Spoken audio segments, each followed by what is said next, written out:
Бидний хувьд бол технологийн шинжилгээ гэдэг бол өнөөдөр ч гэсэн явагдаж байна. 2017 онд Монгол Улсын засгийн газраас бол одоо улсын төсвийн хөрөнгө оруулалтаар олон нийтийн радио телевизийг одоо хальсны эргэлтээс одоо дижитал руу одоо full HD руу шилжүүлэх улсын төсвийн хөрөнгө оруулалтын дэмжлэг орж ирсэн. За энэгээр бид нар бол 600 студийг бол бүрэн шинжилсэн.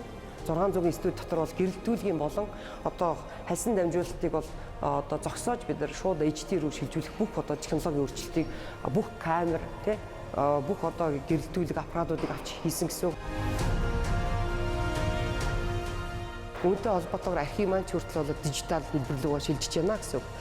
Энэтэй уялдуулаад бид нар Оросын холбооны улс болон бусад одоо хөгжингүй орнуудад хөгжилтэй орнуудад урт хугацааны болон богино хугацааны сургалтуудад бол ажил хэсгийг бол одоо олноор нь хамруулах юм арга хэмжээнд орж ирсэн. Хадгалах серверүүдийг бас өргөдөхгүй болохгүй учраас тэрийг өргөдгсөн байгаа 10 гигагийн сүлжээ рүү орохгүй бол бас хурдны хувьд гүйцэхгүй байсан учраас тэр сүлжээний өргөдгөл бас ихсэн ийм ажлууд хийгдсэн.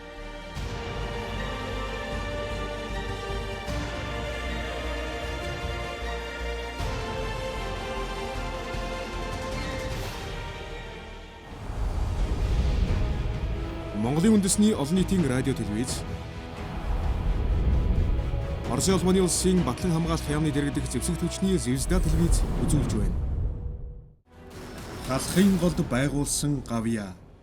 Оросын улманы улсын батлан хамгаалах яамны дэргэдэх зэвсэг түвшний Звезда телевиз Монголын үндэсний олон нийтийн радио телевиз хамтарсан ийм одоо 100-аад хүний бүрэлдэхүүнтэй баг гарч ажилласан. За энэ ажлын хүрээнд бол халах голд байгуулсан гавья гэдэг нэртэй 4 ангитай цуврал баримтат киног бид яг халах голынхоо ойгоор нээж албан ёсоор хүлээлгэж өглөө. Халах голын ойтой холбоотойгоор халах голын байлдаантай холбоотойгоор бүхий л архив нууц далд одоо улсын нууцд барьяалагдчихсан маш олон баримтуудыг хоёр улсын засгийн газар дээрээс нь Японы засгийн газар Хятадын одоо архивт байсан баримтуудыг бид нар дэлгэж гаргаж ирж чадсан ийм томоохон бүтээл болсноор ач холбогдолтой юм аа.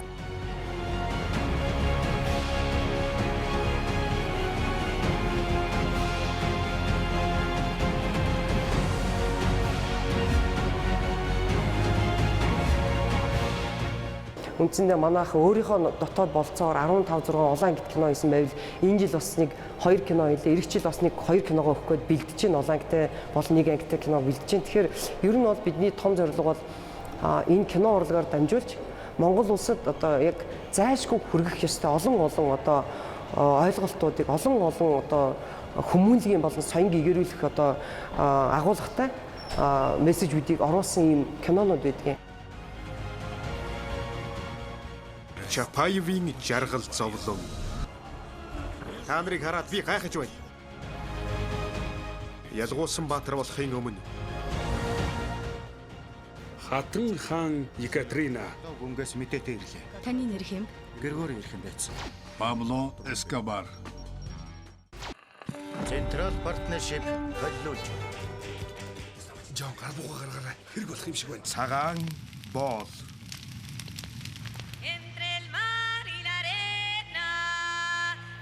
Өдрөг залуус. хүн төрлөختөн хөгжлийнхөө эхний 1000 жил юу сурдаг гэж. Далд ертөнц. Анзагчин бүсгүйчүүд. Франц зоогийн газар.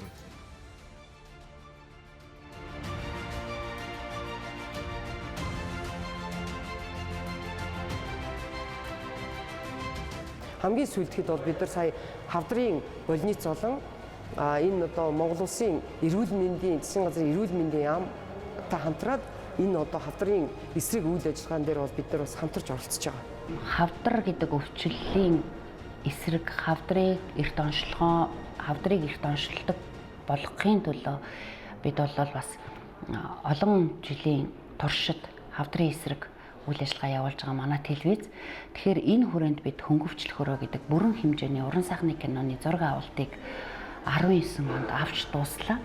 За энэ киног бол бид нар цэнг дорч найрлагчтай хамтраад Монголын үндэсний олон нийтийн радио телевиз санаачлаад ингээд энэ кино 20 онд бол үзэгчдийн хүртэл болно.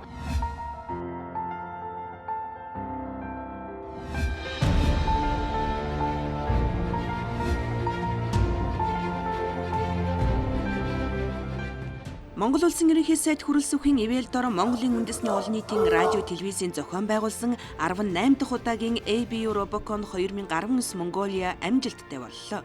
Тэмцээнд Аз номхон далайн бүсийн 15 улсын 16 багийн 100-аад баг тамирчин, 300-аад хөгжөөн дэмжигч, телевизүүд, багш дасгалжуулагчид оролцлоо. Олон улсын Robocon тэмцээн энэ жил 18 дахь жилдээ зохион байгуулагдаж байгаа. За өмнө нь одоо болсон 17 олон улсын тэмцээнд бол үндэсний телевиз бол зөвхөн үндэснийхээ аваргыг зохион байгуулад тэндээс шалгарсан үндэсний ялагчаа аваад хаана болж ирсэн одоо тухайн улсуудад нь оролцож байсан бол энэ удаагийн тэмцээн бол бид өөрсдөө эхлээд дүрмээ зохион байгуулж боловсруулж гаргах, за олон нийтэд сурталчлах, олон улсад мэдээлэл өргөх гээд олон шатраас ажлууд байсан.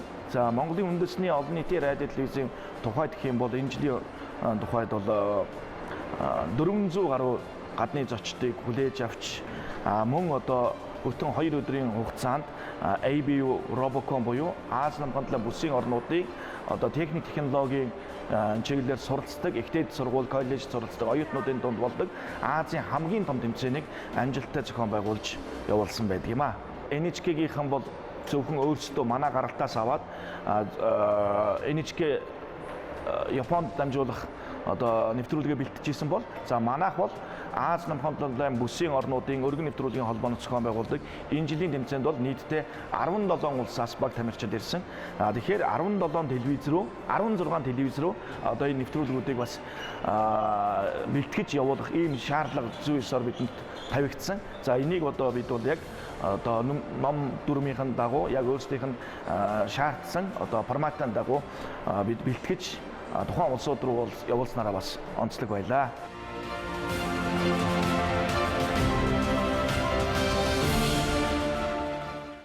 Дэлхийн цэргийн наадам буюу 5 дахь жилдээ зохион байгуулагдаж байгаа олон улсын цэргийн уралдааны морин цэргийн уралдаан Монголд анх удаа болсон.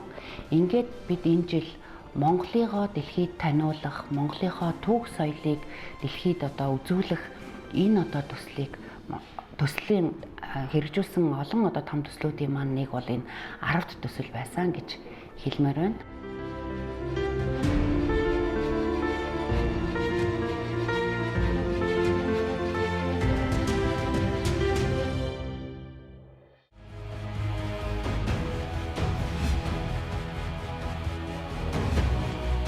Монголын үндэсний олон нийтийн телевиз 2019 онд гисэр туйлыг 10-аас 15 минутаар нийт 18 бүлэг болгон бүтээлээ. Түүх уламжлал өв соёлын нэвтрүүлгийн редакцаас 2018 онд Жангар туйл, Уйгар, Шинжаан, Халимаг, Бурят олон улсын төслийг амжилттай хэрэгжүүлж олонний хүртээл болгосон байна.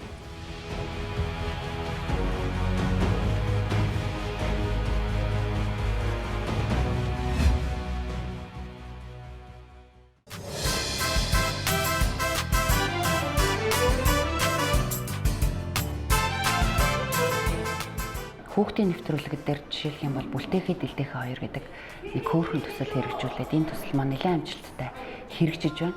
Энэ төслийг Монголын хүүхэлдэйн театртай хамтраад хүүхдүүдэд зориулсан, ялангуяа бага насны хүүхдүүдэд зориулсан үндэсний баатар дүр бий болгох зорилгоор хүүхэлдэйн театртай байгуулсан гэрээний дагуу ингэж ажиллаж бас сайн төсөл болж чадлаа гэж үзэж байна.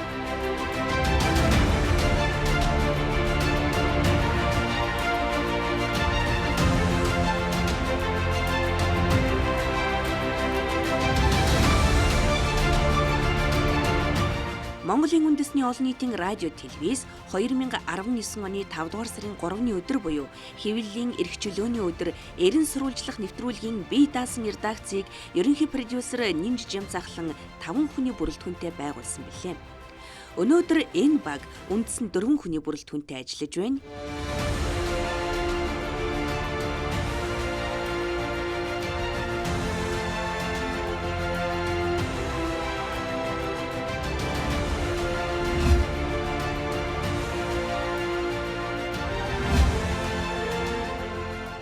Одоо сүүлийн 2 жилийн хооронд бол бид цагийн хурд студийн шинжилгээг бол хийсэн мэдээж хэрэг. Мөн энэ студийг шинжлэхдээ бол Туркийн ЦИКА байгууллагын тусламжтайгаар бол гэрлийн шинжилгээ хийсэн.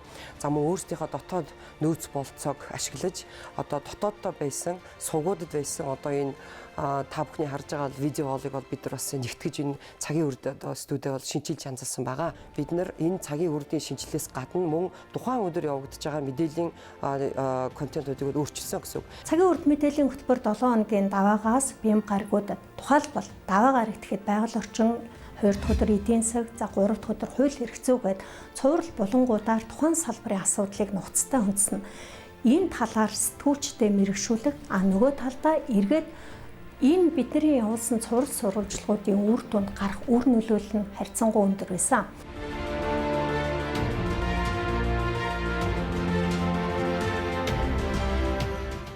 Өдөрт бол бид нар 7-оос 8 цагийн сүлжээний шууд нэвтрүүлгийг бол үзэгчдэд хүргэж байгаа. Мөн нэмээд бол 1-2 дугаар сүгийн ачааллыг зэрэгцүүлж бол бид нар улс орны одоо хэмжээнд бол болж байгаа үйл явдлуудын шууд дамжуулалтыг бол бид бол хүргэж байгаа. Томоохон үйл явдлуудын шууд дамжуулалтыг бол амжилттай хийсэн байгаа. За тухайлбал энд нэрлэхэд бол халах голын байлдааны ялтын 80 жилийн Оросын холбооны улсын ерөнхийлөгчийн Монгол улсад хийсэн айлчлал, за мөн үүнээс гадна Ялтын баярын парадыг шууд дамжуулж тухайн үйл явдлыг тухайн цаг мөчид нь амжилттай мэрэгжлийн түвшинд дамжуулж чадсан юм. Бид нар бол сүүлийн бас 3 жил бол цагийн хүрдийн бааtruуд хүмүүнлэгийн үйлснүүд мөн одоо сая тариаланчдыг алдаршуулсан нэвтрүүлэг гээд игэл жирийн энгийн хэрнээ бас олон нийтэд хүрч чаддгүй. Тэр игэл жирийн иргэний хийж байгаа үйл сайн үйлийг бол олон нийтэд сурталчилснараа бусад хүмүүстэй тийм одоо гэгээлэг мэдээлэл хүрэх маш олон одоо зорилтуудыг тавьж энэ одоо ажлыг эхлүүлсэн байдаг юм аа. За үүний нөлөөллөөр нийгэмд нэрэн бидний дунд болохгүй бүтэхгүй юмыг байн гарахаас илүү болж үтж байгаа амьдралд урам зориг гэрэлтгээ өгсөн маш олон хүмүүс байдгийн байна гэсэн эрэг хандлагыг нийгэмдээ бол түгээн дэлгэрүүлж чадсан юм аа. 19 он гарснаас хойш Монголын мэдээ сувг бол өөрийн гэсэн өнгө төрхтэй нэвтрүүлгүүдийг шинээр нэлээд хийсэн байгаа. Тэд дотроо бол тухайн салбар руу хандсан. Тухайн салбарын сурталчлах тэр зориулалтаар сэтгүүлч нар өөрсдөө санаачлаад, найруулагч нарын дотор оролцоод ингээд бас санаачлаад хийсэн шинээр хийсэн нэвтрүүлгүүд байгаа л да. Тухайлбал манай чухал салбарт бол эрүүл мэнд Монголын баялаг гэдэг хийж явах жишээтэй. Манай үзэгчдүүд сүүлийн үед их сонирхоод үзээд байгаа үзэгчтэй хандлт ихтэй болсон нэвтрүүлгүүд алтан аргамжийн шинээр гарсан нэвтрүүлэг байгаа. Энэ болохоор нэвтрүүлэг нь Монголын ахмад дипломатуудын үүх түүхийг залгамж хойж үйдээ үнэлдэг.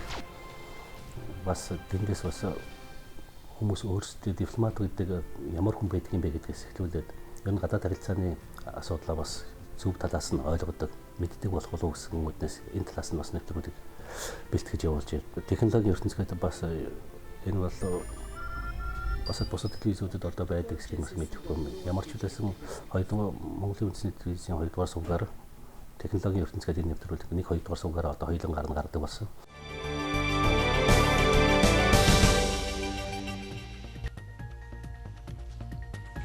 Өндөд үзэгч та бүхний амрыг гэрэн мэндижилье. Өнгөрсөн 10 дугаар сарын 1-ний өдөр Монголын мэдээ сувг өөрсдөө хамт олноос санаачлаад ахмадуудаараа цагийн хүрд нэвтрүүлгийн 1 дугаарыг бэлтгүүлсэн. Энэ санаачлага бол ерөнхийдөө ахмадууд маань тэднээсийн маань залуу хойч үедээ бас өгөх ямар нэгэн хэмжээний туршлагууд бий. Тэр туршлагууд нь бас биднэрт хэрэг болж байгаа. Гэх мэтлэн залуу үе ахмад үеийн хоорондох холбоо хэлхийг бас ойртуулсан тийм аятайхан үйл явдал болсон гэж би бодоод байгаа. Монголын мэдээ сувг дээр одоо харахад бол бид нар 21,330 сум тусгай сурвалжлагч бид нар бол ажиллаулж байна. Эндээс бол бид нар тухайн үйл явдлуудыг цаг алдалгүйгээр шууд авч байгаа. За мөн одоо дэлхийн 15 улс оронд бол манай тусгай сурвалжлагч суучихсан болж байгаа үйл явдлуудыг бол мэдээлж байна. Энэ нь одоо агуулгаараа юу вэ гэхээр бид нар цаашдаа бол дэлхийн бусад одоо мэдээний агентлагуудтай өөрсдийнхөө мэдээг солилцох мөн одоо бусад олон улсын мэдээний агентлагуудтай хамтарч ажилласнараа Монголын одоо эдийн засаг улс төр за нийгмийн амьдрал хүмүүсийн аж амьдралыг бол бид нар солилцох ийм том одоо шугам руу шилжиж орж ийнэ гэсэн ийм бол одоо сайшаалтай бас ийм зүйлүүдийг хийж одоо амжуулсан байна.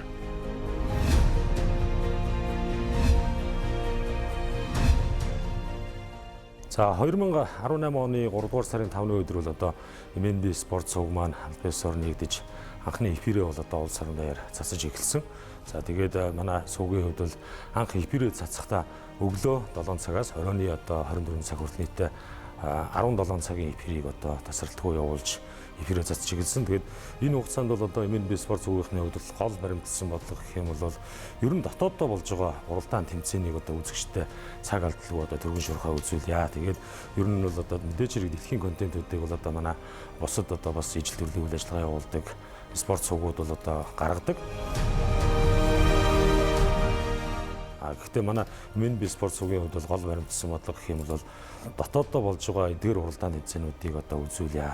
Одоо юу гэдэг улсын аврагчдруулах тэмцээн. За тэгээд түүнээс гадна одоо Монгол улсад зохиож байгаа олон улс төв дэлхийн чанартай тэмцээн уралдаануудыг үзүүлье гэсэн ийм одоо бодлого чиглэлийг бол ерөөдөө бас баримтсан.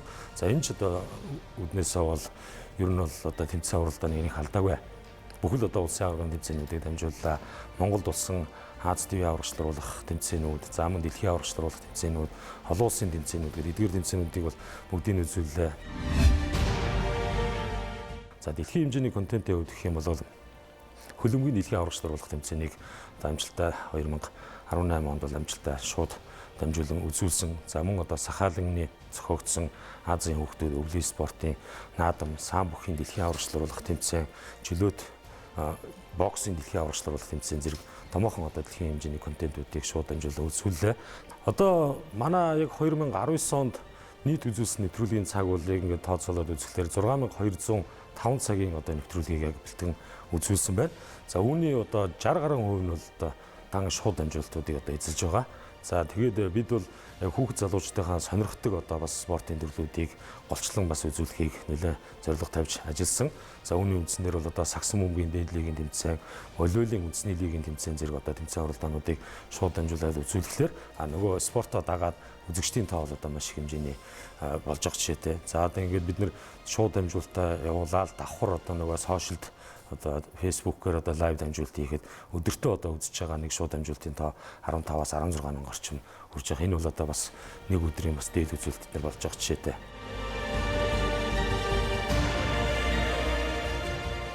Японы TBS телевизийн Sasuke Ninja Warrior шоуг дэлхийн 20 орон үзэгчдэд хүргэсэн бол Монголын үндэсний олон нийтийн радио телевиз энэ төслийг албан ёсны эрхтэйгээр нэвтрүүлсэн 21 дахь орн боллоо. Нийт 300 гаруй уран бүтээлчин оролцсон Монгол Ninja дайчид шоуг 90 минутын хугацаатайгаар 13 дугаар болгон үзэгчдийн хүртээл болголоо.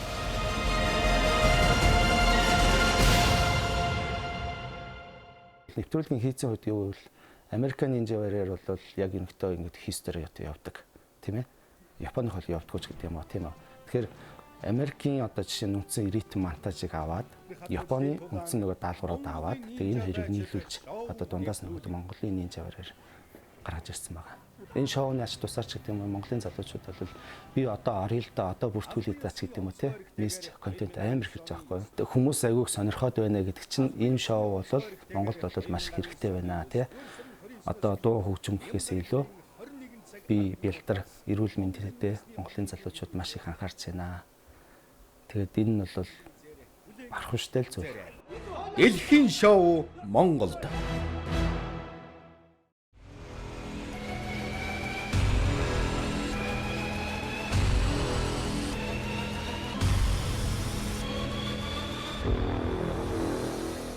Манай тогтмол одоо бахархал нэвтрүүлэг л дээ 14 хоногт нэг удаа яг явдаг сүлжээнд тусгагдсан нэвтрүүлэг.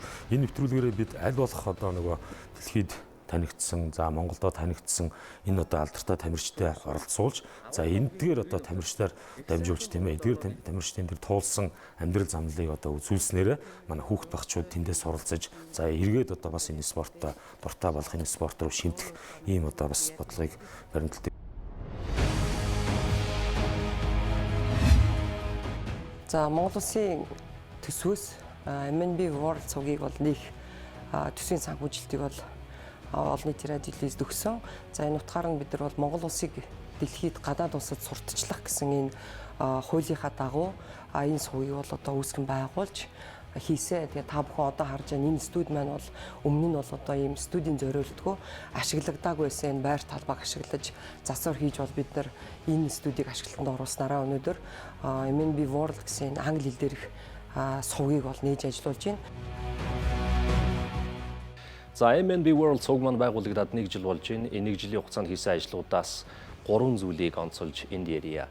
За нэгдүгээрт Монгол улсыг гадагшаас сурчлах чиглэлд манай сувгийн хийж байгаа, бэлтгэж байгаа, үзэгч түргэж байгаа тогтмол мэдээллийн хөтөлбөр болон 7 хоног бүрийн сүлжээний нэвтрүүлгүүд байгаа юм. Өнгөрсөн 1 жилийн хугацаанд манай сувг 4380 цагийн эфирийг англиэр бэлтгэж үзэгчдэд хүргэсэн байна. За үүнд нэгдүгээрт Монгол оронд өрнөж байгаа үйл амьдралын мэдээллийг гадаадын үзэгчдэд цаг алдалгүй шуурхай тогтмол хүргэж байгаа News Mongolia мэдээллийн хөтөлбөрийг одоо онцолж хэлнэ. За зөвхөн өөрийн эфирээр үзэгчдэд хүргэхийн сацуу. За хэлийн чандад байгаа гадаадынханд өөрийн олон мянган дагагчтай Facebook пэйж хуудас, YouTube сувг, Instagram, Twitter зэрэг интернет орчинд энэ social media сувгуудыг ашиглаж бид энэ мэдээллүүдээ хүргэж байна. Өөрөөр хэлбэл бидний үзэгчд бол зөвхөн Монголд ажиллаж амьдарч байгаа гадаадын иргэдээр хязгаарлагдахгүй дэлхийн олон орны үзэгчд, олон зуун, олон мянган үзэгчд Монголыг сонирхож байгаа тэр олон хүмүүс биднийг интернет орчинд дагаж Монголын тухай мэдээллийг цаг алдалгүй авч байгаа юм аа.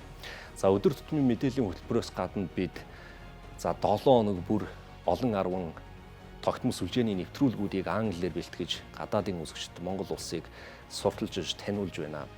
За Монголд бизнесийн, эдийн засгийн, уулуурхайн, улс төрийн орчин ямар байна уу гэдгийг одоо томилж харуулж байгаа нэвтрүүлгүүд байна. За тухайлбал энд de facto review 7 хоног бүрийн шууд том нэвтрүүлгийг нэрлж болж байна. Cycle гэдэг эдийн засгийн том нэвтрүүлгийг бас хэлж болж байна. За манай MNB World Talk Show бол гадаадын олон 10 оролцогчтой, олон мянган үзэгчтэй ийм амжилттай явж байгаа нэвтрүүлэг. За мөн Монголын орчин үеийн дуу хөгжим, урлаг, хөгжмийн ертөнц, уран бүтээлчдийг гадаадын үзэгчдэд таниулж байгаа Доремэ гэдэг хөгжмийн хөтөлбөр маань байж байна. Англи хэлээр би 7 хоног бүр энэ хөгжмийн хөтөлбөрийг бэлтгэж хүргэж байгаа. Гэх мэтчлэн олон 10 сүлжээний тогтмол нэвтрүүлгийг бид 7 хоног бүр 14 хоног тутам ингэж бэлтгэж хүргэж байгаа юм аа. За энд бол зарим нэвтрүүлгийг одоо нэрлж амжихгүй ингэж орхигдуулж байна. За нэгдүгээр ажил юм. За хоёр дахь онцлог ажил бол Монголын үндэсний олон нийтийн радио, телевизийн алтан сан хөмрөгт хадгалагдж байгаа Монголын өв соёлын болон түүхийн одоо олон зуун нэвтрүүлэг контент, баримтат кинонуудыг бид англиэр орчуулж гадны үзэгчдэд үзүүлж, харуулж, сонирхуулж байна. Энэ бол маш том ажил гэж одоо итгэлтэй хэлэх байна.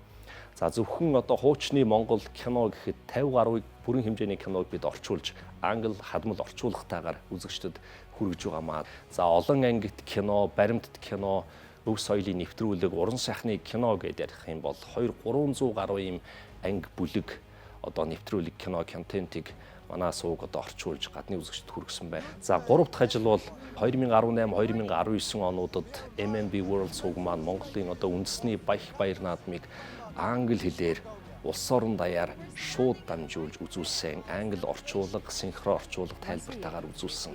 За энэ бол одоо Монгол наадмыг, Монгол соёлыг, Монгол өв уламжлалыг дэлхийд таниулах бас нэг шинэ алхам, шинэ ажил байсан гэж ингэж хэлж болно. За өнгөрсөн 1 жилийн хугацаанд хийсэн бас нэг онцлог ажил гэвэл манай сувг Modern Vibe нэртэй англи одоо хэл дээр концертыг анхудаа зохион байгуулсан. За мөн наадмаар бид бүхэн гадны оролцогчдыг, гадаад хүмүүсийг оролцуулсан мини бэсрэг наадмыг зохион байгуулсан. За ингээд манай бэсрэг наадамд Монголд одоо аялал жуулчлалаар ирсэн гадны хүмүүс, Монголд ажиллаж амьдарч байгаа иргэдээс гадна одоо элчин сайдын амдын төлөөлөл, олон улсын байгууллагын төлөөлөл гээд маш олон хүн оролцсон. Тэр хүмүүс ном сум харавсан, морь унсан, Монгол бөхөр барилдсан гээд яг Монгол наадмын одоо мөн чанарыг өөрсдийн биеэр ингэж мэдэрсэн юм аа. Энэ бол Монгол соёлоо таниулах бас нэг чухал үйл ажиллагаа арга хэмжээ байсан гэж хэлж болно. Тэгээ хамгийн сүүлийн жишээ бол манай MNB World-ыг бол одоо дэлхийн энэ олон улсуудын бас байгууллагуудыг хамруулсан, мэдээний байгууллагуудыг хамруулсан CGTN гэсэн том сүлжээ бол манайхыг идэвхтэй одоо харилцагч идэвхтэй мэдээний одоо сувг гэдэг ийм шагналыг өгсөн байдаг. Эндээс үзэхэд бол бид нар яа харахгүй өнөөдөр дэлхийн хилээр дэлхийдээ ярьж иж Монгол улсын маань хөгжил тэр чигээрээ бол бас тэр хэмжээнд хөгжнө гэдэг бол энэ гүр гарцыг бол тавьсан юм аа. Энэ гүр гарцыг MNB-чүүд эхлүүлж чадсанараа өнөөдөр Монгол улсад үйл ажиллагаагаа явуулж байгаа гадаадд Монгол улсыг сурталчлах гэсэн олон одоо бүтэцтэй байгууллагуудыг бол нэгтгэж чадсан.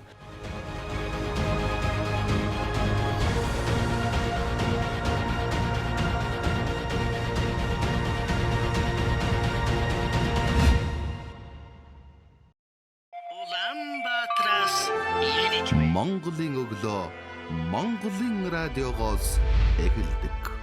Монголын үндэсний олон нийтийн радио 85 жил.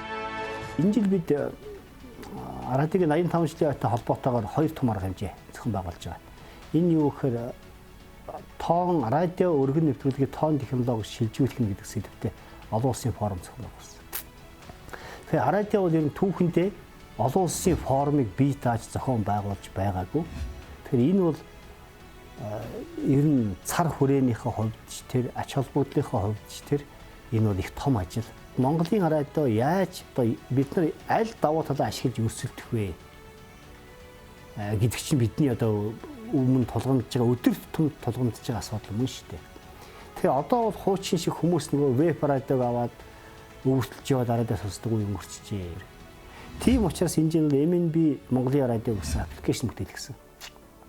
Энэ бол баг одоо сүүлийн нэг 10 жилд радиог ингээд одоо юу гэдгийг түгээ хөгжүүлэх тал дээр хийж байгаа 10 жилийн хугацаанд хийсэн нэг том ажлын нэг мөн. Ялангуяа энэ 2019 онд хийсэн онцгой ажил бол энэ Mongolia радио гэсэн аппликейшн юм. Тэгэхээр энэний үр дүн хязгаар гарах хөхөр одоо 2020 онд гарна. 20 онд өнөөдөр радиогийн сонсогдолт, радиогийн хүртээмж, радиод одоо хандж байгаа сонсогчдын хандлт ямар байсан? Тэр нь 2020 онд эрс мэдэгдэх ёстой. Ер нь бол Монгол улсын нийслэлээ Улаанбаатараас ярьж байна.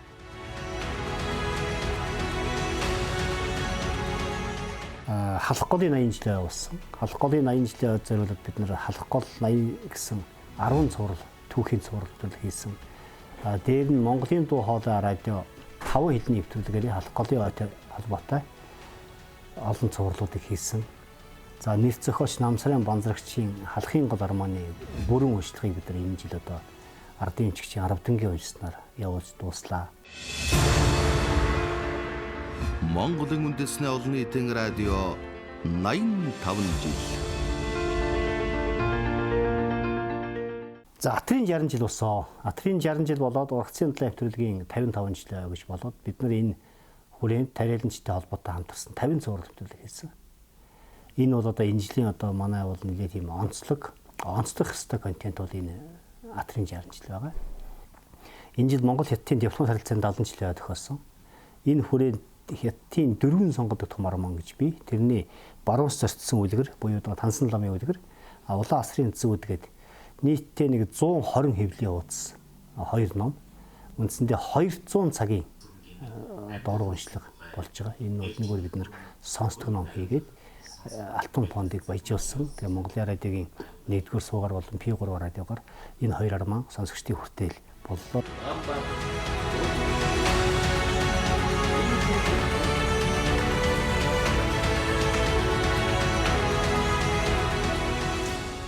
За аль ч улс орны хувьд бол олон нийтийн радио телевизийн санхүүжилтийн асуудал маш чухал байдаг. Энэ талаар згсэндээ Монголын олон нийтийн радио телевизийн тухай хуулинд бол бас тодорхой зааж өгсөн байдаг. Энэ хуулийн дагуу 2019 онд Монголын үндэсний олон нийтийн радио телевиз өөрийн санхүүжилт, өөрийн төсөө одоо бүрдүүлж үзэг сонсогч олон нийтэд тэнцвэртэй мэдээлэл, чанартай контентыг бас түгээж ирлээ.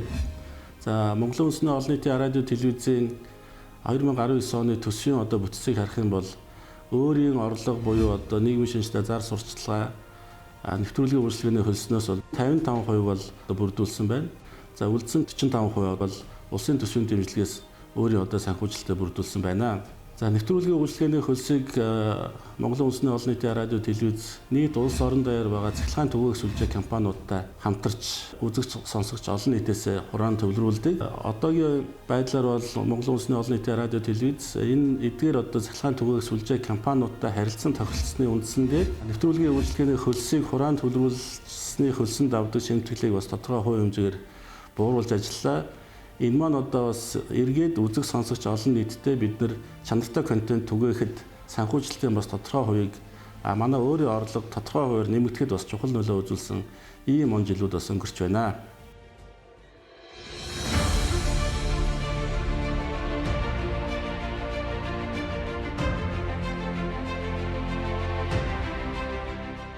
MNB-гийн ашиглагдaltaгүй байсан одоо манай энэ байгууллагын урдлын 600 орчим метр квадрат талбай тэр төв одоо байрны бүх одоо нураалтыг хийж, засварыг хийж 150 хүүхдийг хүлээж авах хүчин чадалтай ийм сургуулийн өмнөх боловсролыг доолгох цэцэрлэгийг байгуулсан.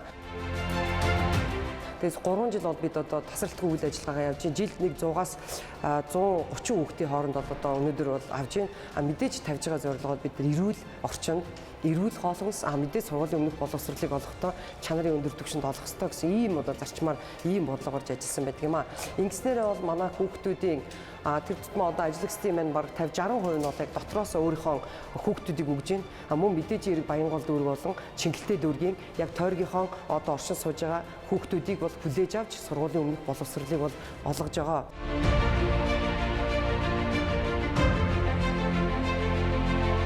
Энэ ажилтгчдийнхаа цалин өсийг нэмэгдүүлэхэд бол бид нар сүүлийн одоо 3 жилийн хугацаанд одоо 50-аас 100 мянга хүртэл ажилтгчдийнхаа цалинг нэмэгдүүлсэн. Цаашдаа ч гэсэн бид нар бол өнөөдөр одоо инфляцийн өсөлттэй холбоотойгоор бид нар ажилтгчдийнхаа цалин нэмэгдүүлэх мөн боломжоор бид нар 13 дахь сарын цалин олгох гэсэн ийм одоо бодлогыг бол барьж ажиллаж байгаа. Ажилтгчдийнхаа эрүүл мэндийн урдчилсан сэргийлэх хөдөлгүүдэд сүүлийн 3 жил бол одоо доктортойгоор хамруулж бол чадсан байдгийг. Давхарцсан цогоороо жилдээ нэг 300-аас 500 хүнээ бол хамруулсан гэсэн үг.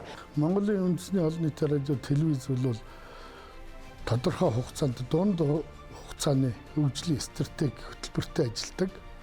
Тэгэхээр 17, 8, 9 он гэдэг бол бидний хувьд бол нэг стратегийн төлөвлөгөөг амжилттай хэрэгжүүлсэн ийм он жилүүд байлаа гэж хэлнэ. Бид 17 онд Монголын үндэсний олон нийтийн радио телевиз гэдэг бол одоо өдөрт дангаараа 17 цагийн нэвтрүүлэг явуулдаг ганцхан сувгтай байсан. Монголын үндэсний радио маань гэхэд 3 сувгтай үйл ажиллагаа явуулж байсан бол бид өнөөдөр 19 он гэхэд Монголын үндэсний олон нийтийн телевиз маань 4 сувгтай болж өргөжсөн байна. Тэгэхээр шууд хэлэхэд Монголын үндэсний олон нийтийн радио телевиз юм аа. Нэгдүгээр сувг гэхэд дангаараа өдөрт 18 цагийн жилдээ 6800 цагийн нэвтрүүлэг явуулдаг болсон байна шүү дээ. Бид 17 онд 760 ажилтнтай байсан бол өнөөдөр 802 ажилтан ажиллаж байна. Энэ одоо орон тооны хувьд бол бидний хийх ажил 4 сувгтай, радиогийн 3 сувгтай ингээд тэгээд веб хуудас тийм ээ энэ бүхэн ажиллаж байгаа учраас бидний мэдээлэл түгэх ачаал маань нэмэгдсэн учраас ажил хүчний тооч нэмэгдсэн. Гэхдээ энэ өнгөрсөн 3 жилийн хугацаанд хүний нөөцийн бодлогын хувьд хийж хэрэгжүүлсэн нэг гол юм бол бид ажилтнуудаа нэлээд сургалтанд хамруулж чадсан гэж үзэж байгаа. Өөрсдийнхөө ажилчид дотроос энэ онд гэхэд одоо 16 оронд 127 ажилтан явсан байна. Турк, Солонгос, одоо Энтхийг, Бангладеш гэх мэт тэнд очиж энэ олон нийтийн радио телевизүүдийн үйл ажиллагаатай танилцж бас туршлага судалсан байна. Энэ мэтэр өөрөөр хэлбэл хүний нөөцийн бодлого дээр улам чанаржиж манай залуучуудын хийж бүтээж байгаа бүтээл улам бүр шинжлэгдэд цаг үетэйгээ зохицсон ийм сайхан бүтээлүүд гарах болж байна. Манай хамт олон 2019 онд хөгжлийн бэрхшээлтэй иргэдийг ажилуулж тэднийг бас хамт олонтойгоо өөрийнхөө одоо сурсан боловсрсан зүйлүүдийг бол олон нийтэд хүрэхэд бол нэлийн одоо өмнөх жилүүдээс бол их түлхэцтэй сайн ажиллаа гэж бодож байгаа. Мөн олон нийтийн радио телевизээр үйлчлүүлж байгаа хөгжлийн бэрхшээлтэй иргэдэд зориулсан бид нар одоо шатаар гарах үйлчилгээ, за мөн одоо ариун цэврийн өрөөнд бол хөгжлийн бэрхшээлтэй иргэдэд зориулсан зориултын одоо суудал, бариул зэргийг бол тавьж анхаарч ажиллаа. Ингэснээр бол нийгмийн хариуцлагын хүрээнд бид нар энэ жил бол хөгжлийн бэрхшээлтэй иргэдэд одоо бас тусалж дэмжиж бол ажилласан байна. За мөн энэ дээр хийгдэгд бол манай байгууллага өөрөө одоо 700-800 орчим хүн ажиллаж байна. За энэ хүмүүсийнхээ бас нөгөө хөдөлгөөний одоо байдал эрүүл байх, эрүүл амьдрах одоо зүйл дээр анхаарч бол фитнесийнхаа төвийг шинээр нээж одоо тогтчулж ажиллаа. Өглөө бол манай фитнесийн төв орой ажил тарсан үед бол маш их одоо ачаалтайгаар бол ажиллаж хүмүүс маань ч гэсэн өөрсдийнхөө одоо эрүүл мэнд ийм боловсролд бол анхаардаг болжээ. За мөн одоо манай олон нийтийн радио телевиз 2019 онд ажилчдынхаа одоо хийсэн бүтээсэн зүйлүүдийг үнэлж одоо өмнөх жилүүдэд олгогдож байгаагүй одоо шагнал урамшуулал одоо 13 дахь сарын цалинж гэж бас бид нар нэрлэдэг. Тэр одоо цалинг бол олгож бол хамт олонныхоо одоо 2019 онд хийсэн ажил бүтээлийг бол урамшууллаа.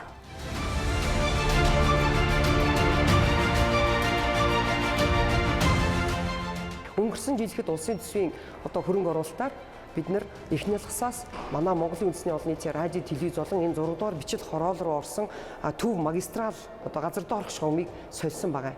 Тэгэхээр энийг бол одоо тухайн нийтийн үзэмжлийн эмшиг мөртлөө тухайн эзэмшигч юм уу эсвэл хариуцагч байгууллагууд нь одоо тодорхой бус байснаас энэ том үндсэн магистрал чи өөрөө одоо бараг 50 гаруй жил ингээд манай газар доор байсан учраас энийг солихгүй бол мэдээж хэрэг ганцхан олон нийтийн радио телевиз биш эхний ялгаас хойтлын UBS телевиз, SBN телевиз болон 6 дугаар бичил хорооллын энэ доод одоо байгууламжийн цэвэр бохир усны асуудал доголдох хэмжээнд хүрж ирсэн учраас манай байгууллага энийг бол улсын төсвийн хөрөнгө оруулалтаар солиулж чадсан байдаг. Мөн энэ том байгууллагын маань нөгөө хан туурганаас эхлээд мөнгөн зэрлэлтийн асуудал үүсэж байгаа учраас бид нар бүх одоо дотоодын нөөц болцоогоор ашиглаж одоо бүгдийг нь одоо шинчилж одоо орчин үеийн хэв загвар руу оруулж байж байгаа.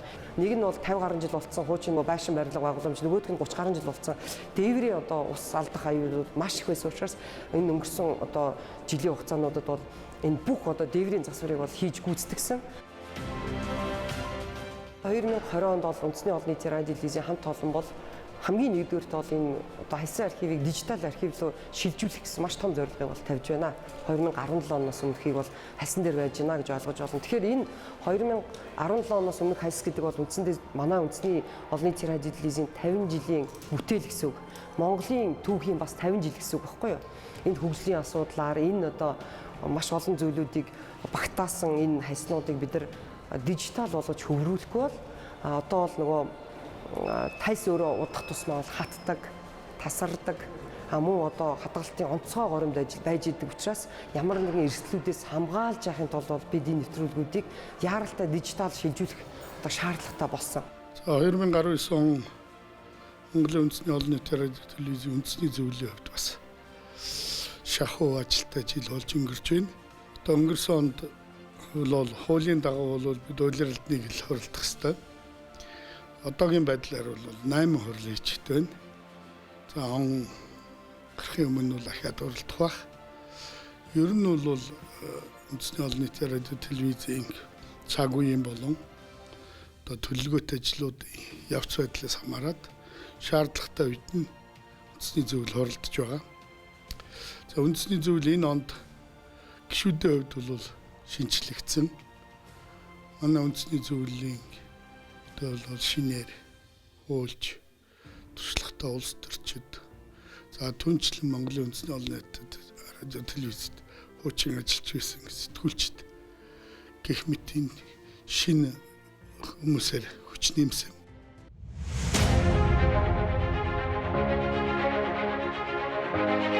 Монголын үндэсний олон нийтийн радио телевизийн байр суурь ямар байгаа юм бэ? Энэ орчин цагт одоо Монголын энэ бүх 100 гаруй телевизүүдийн дунд гэдгийг бид бас захиалга өгж хөндлөнгийн судалгаа хийлгэсэн.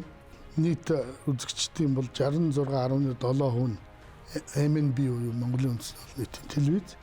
Энэгээр бид юу харж байгааг бол ямар ч байсан үзэгчдийн олонхийн Монголын үндэсний телевиз татаж чадж байгаа юм байна. Манай уран бүтээлчдийн хийсэн бүтээл маань олон нийтэд хүрж байгаа юм байна. Монголын үндэсний олон нийтийн радио телевизийн үндэсний зөвлөлөөс өнгөрсөн 3 жилд хэрэгжүүлсэн стратегийн дунд хугацааны стратегийн төлөвлөгөө маань амжилттай хэрэгжиж шинжилт маань зорилготой хүрсэн байна гэсэн дүгнэлтийг хийж байгаамаа.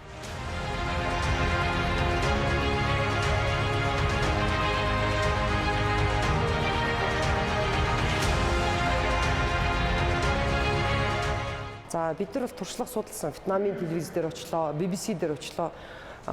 Жишээ нь одоо BBC 100 жилийнхаа түүхэн телевизийн архивыг 10 жилийн туршид одоо хайснаас дижитал руу шилжүүлж яхад дөнгөж 70%-тай, 80%-тай явж байгаа жишээтэй. Тэгэхээр магадгүй манай 50 жилийн түүхийг дижитал руу шилжүүлэхэд бас нэг 10 жил хэрэгтэй болов уу гэсэн тооцоо байгаа.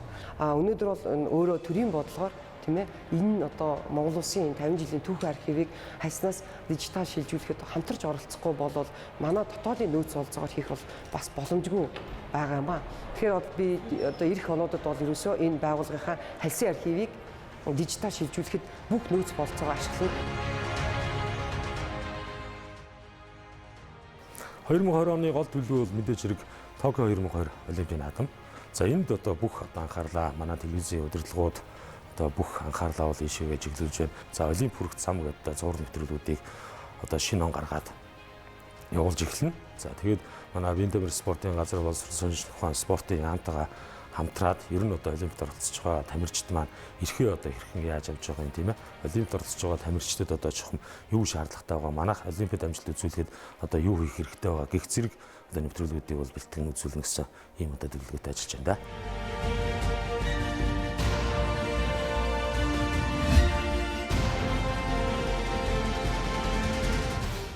Хориос 23 онд хэрэгжүүлэх дунд хугацааны стратеги төлөвлөгөөг баталсан саяар байсан.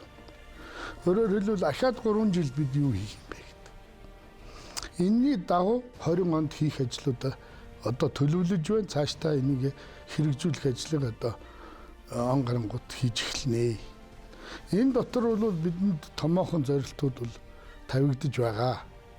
Юуны өмнө нэгдүгээрт бид Монголын үндэсний олон нийтийн телевизийг өнөөдөр байгаа 4 сувгийнхаа жишээлх юм бол MNB World гэдэг сувгаа бид олон улсад одоогоор дижитал маягаар цацаад энэ фэйсбүүкээр дамжуулаад цацж байгаа бол цаашдаа бид нэр одоо олон сувг телевиз сансрын станцаар дамжуулж гадаад улс орнуудад Монголыг сурталчлах ажил 20 онд эхлүүлэх юм бодолтой байна.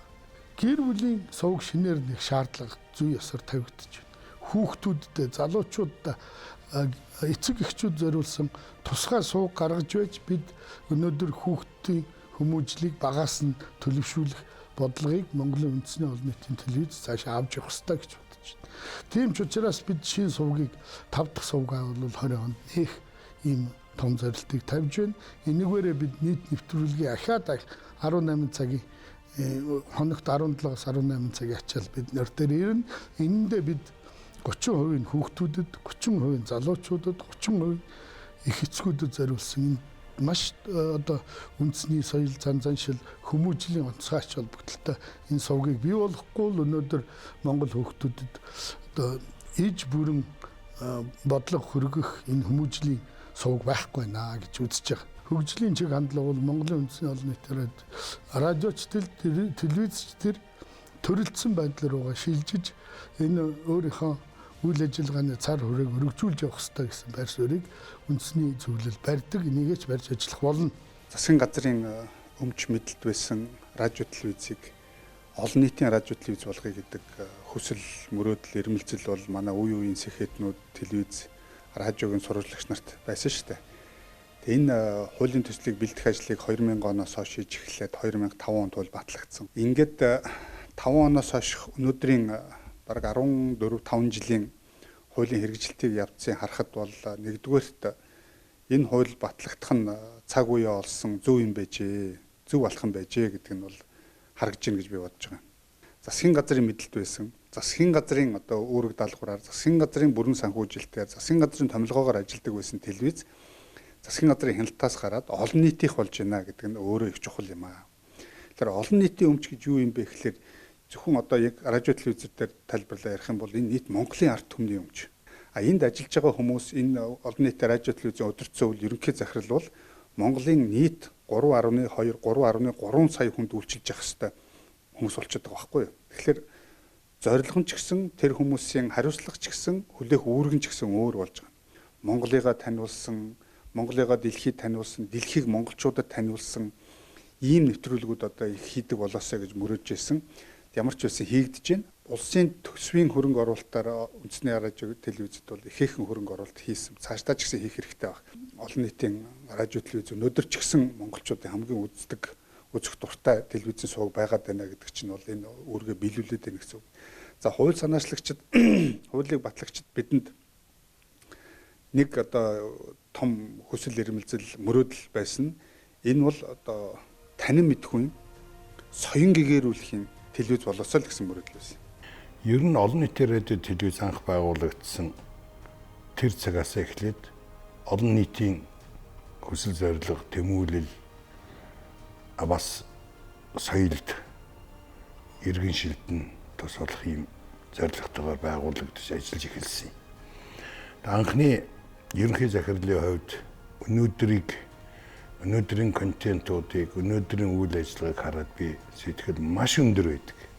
Тэгэхээр энэ олон нийтийн радио телевизийн нийт нэвтрүүлэг бол 19 оных бол 18 оных, 17 оных сүүлийн хэдэн жилд бол гайхалтай сайхан болж байна. Багасаа үзэж өссөн одоо телевизийн хувьд бас үзэгчийн хувьд бас хэлэхэд бол мэдээж ахиц бол хвшил маш их гарч байгаа гэж би боддог юм жаа. Маш олон зөрөгтэй шийдлүүдээр нэвтрүүлгүүдээ өөрчилж, техникийн шинжилтүүд, олон бас шоу нэвтрүүлгүүдийг одоо ахицтайгаар, маш хурдцтайгаар ахин дэвшиж байгаа гэж би бол харж байна. Амжилт бол байна.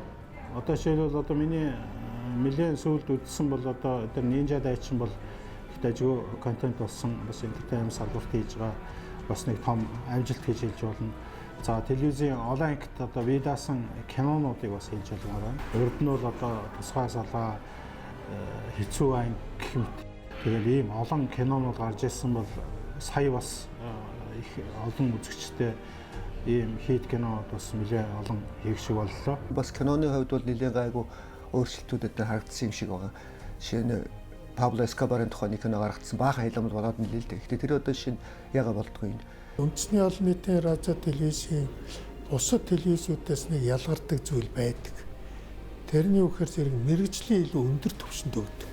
Мэдээллийг ер нь олон нийтэд хамт зүйл ажиллагаа нь мэрэгжлийн илүү өндөр түвшинд өгдөг. Ийм олон хэвлэл мэдээллийн олон шугамуд бий болцсон. Энэ Facebook, Twitter одоо ил тушаалд юмар янз бүрийн юм одоо хүн чинь амарч гар утсаараа хараад ингээл компьютер хараад үзчихдэг болчихсон юм үед бол жоохон бодохгүй л бол нөгөө диван дээр суугаад юуны зургтаа хараад үздэг байсан үетэйгээ үеийнхээ сэтгэд ивэл жоохон явахгүй болов гэсэн юм харагддаг шүү дээ. Энэ 18 оны сүүл 19 оны ихэр нэлийн эрчимтэйгээр хараад бас яг олон нийтэд хэрэгцээтэй ийм мэдээллийг өгч ирсэн. Тэр утгаараа ч гэсэн телевизүүд дотор бол одоо хэрэглэгээ нөссөн хүмүүс илүү эргээд олон нийтийн үндэсний радио телевизтэй хандлагатай болж гэнэ үү гэж би өөртөө ойлгосон. Мөн одоо нутгийн аялгаас өсвөлээд энэ олон хил дээр нэвтрүүлгүүд бэлдэж байгаа нь бас урд нь манай телевизийн салбарт байгаагүй бас шинэ сонин үзэгдэл гэж хийж болно. Одоо жишээлбэл надад хамгийн анзаарчихсан нь бол одоо хүүхдийн цэцэрлэг их хөөрхөн төсөл бас бусад олон байгууллагч гэсэн бас санаа сэтэл авахар энэ хөөрхөн одоо тэгээд энэ бол ялангуяа залуу уран бүтээлчд бол бас ажлаа санаа амар Монголын тайван одоо уран бүтээлтэй хийхэд нь бас тус нэмэр болж байгаа ийм айтайхан төсөл байхаа гэж бодож байна. Олон нийтийн радио телевизийн хамт олонны хамгийн том амжилт бол төрөлжүүлж, сувгуудыг төрөлжүүлж байгаа. Удахгүй гэр бүлийн сувг гаргана гэж. За энэ шиг одоо маш том бөгөөд зоригтой алхам бол байхгүй. Үүний дараагаар бас хүүхдийн сувг гарах байхаа гэж бодож байгаа. Гадаад хэлний сувг, олон улсын нэвтрүүлгийн сувг, за тэгээд спортын сувг гэх мэтээр ингээд салаад гараад ирсэн.